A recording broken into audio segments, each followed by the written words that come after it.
आज इस पत्रकार वार्ता में एक तो हमने अपने प्रांत की कार्यकारिणी पदाधिकारियों की घोषणा की है, वो नाम आपको पत्रकार उसमें मिल जाएंगे। दूसरा, लंबे समय से एक मन में आ रहा था कि हम सनातन धर्म सभा जम्मू कश्मीर के लोग क्यों चुप हैं, जबकि देश भर में ऐसे बहुत सारे लोग खड़े हो गए हैं जो सीधा सीधा सनातन धर्म पर चोट कर रहे हैं, सनातन धर्म के विषय में अनर्गल बातें कर रहे हैं, भगवान राम के विषय प्राण प्रतिष्ठा को लेकर के उल्टी सीधी बातें कर रहे हैं। तो हम लोग भी यहाँ जम्मू कश्मीर के अंदर सनातन धर्म समाज का प्रतिनिधित्व करते हैं, हमारा ये दायित्व बनता है कि समाज को जागृत करें इस विषय में।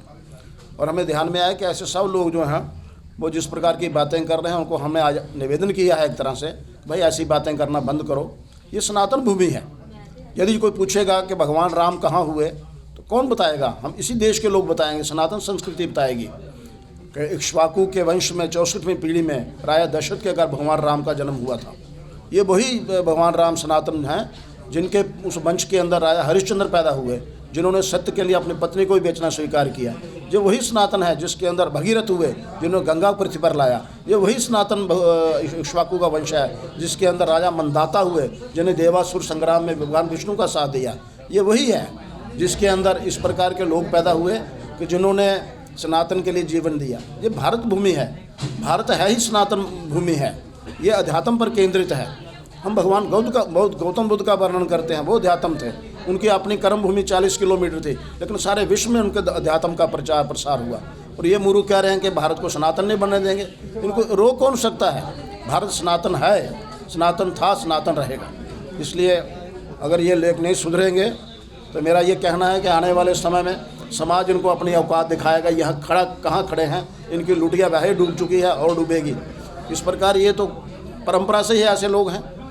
जैसे मैंने बताया कि सोमनाथ के मंदिर के निर्माण के पुनर्निर्माण के समय भारत का प्रथम प्रधानमंत्री जो थे वो गए ही नहीं वहाँ पर।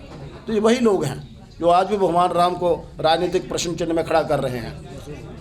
अब दूसरा विषय मैंने आज पत्रकार वार्ता में लिया, वो ये है कि इस देश के अंदर बहुत सारे लोग कथाएं करते हैं, कीर्तन करते हैं, जगराते करते हैं, रामलीलाएँ करते हैं।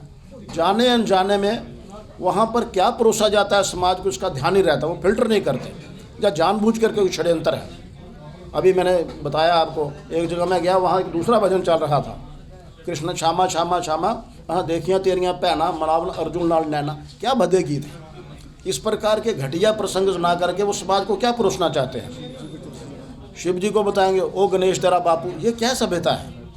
हमारा ऋषि मुनियों का देश है, तपस्वियों का देश है, हम सनातन संस्कृति को नीचे प्रवाहित करें नई पीढ़ियों के अंदर। एक और विषय मैंने आज पत्रकार वार्ता में निवेदन करना है कि भगवान राम जी की प्राण प्रतिष्ठा में 22 जनवरी को जाने वाले बंधु वही जाएं जिनको के निमंत्रण प्राप्त हुआ है। जिनको निमंत्रण प्राप्त नहीं हुआ वो ना जाएं, क्योंकि ऐसा वहाँ जाने से अव्यवस्था हो सकती है। आगे सारा कालखंड पड़ा है, हम सब लोग जाएंगे, लेकिन अभी वही जाएं जिनको विधिबद्ध निमंत्रण मिला है। एक विषय और जम्मू कश्मीर प्रांत को लेकर आया कि यहाँ के दूर दराज पहाड़ी क्षेत्रों के अंदर पिछले 2-3 वर्षों के अंदर कोई शरारती तत्व हैं। एक वहाँ गांधरी के अंदर नाग देवता के सिर पर अंडा फोड़ दिया, बहुत अपमान है। एक वहाँ मंसूर देवता का मुख तोड़ दिया। ऐसे पिछले 2 वर्षों में 6 घटनाएं हुई हैं। प्रशासन इनके बारे में बिल्कुल खामोश है। ये विषय बाहर जाते नहीं, लेकिन जब अपने ध्यान में आते हैं तो मन में पीड़ा होती है। प्रशासन को इसके बारे में चिंता करनी चाहिए।